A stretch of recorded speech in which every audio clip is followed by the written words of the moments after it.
గన్నవరం మాజీ ఎమ్మెల్యే వల్లభనేని వంశీ అంటేనే అరాచకత్వమని ఏపీ మంత్రి నిమ్మల రామానాయుడు సంచలన ఆరోపణలు చేశారు.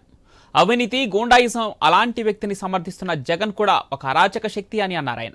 ఏ రాష్ట్రంలోనూ ఏ పార్టీపైనా ఇంతవరకు దాడి జరిగిన దాఖలాలు లేవన్న నిమ్మల టీడీపీ ఆఫీసులో వంశీ అండ్ టీం 5 గంటల పాటు విధ్వంసం సృష్టించిందని ఆరోపించారు. పార్టీ ఆఫీస్పై దాడి చేశారని ఫిర్యాదు చేసిన ఓ దళిత వ్యక్తిని కిడ్నాప్ చేశారని విమర్శించారు. ప్రజలు 11 సీట్లిచ్చినా ఇంకా జగన్ కు బుద్ధిరా మారలేదన్నారు నిమ్మల.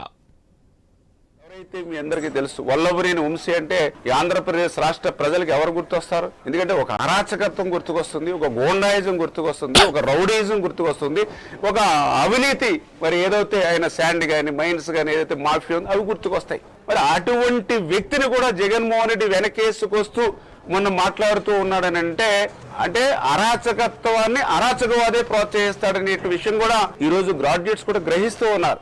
అంటే ఈవేళ తెలుగుదేశం, జనసేన, బీజేపీకి సంబంధించినటువంటి గ్రాడ్యుయేట్ ఎమ్మెల్సీని గెలిపించడం ద్వారా ఖచ్చితంగా అటువంటి అరాచకత్వానికి ఫుల్ స్టాప్ పెట్టాలి అనేటువంటి కృతనిశ్చయం కూడా వల్లభనేని వంశీ ఆ రోజు దేవాలయం లాంటి, ఎందుకంటే ప్రతి పార్టీకి కూడా ఆఫీస్ అంటే ఒక దేవాలయం.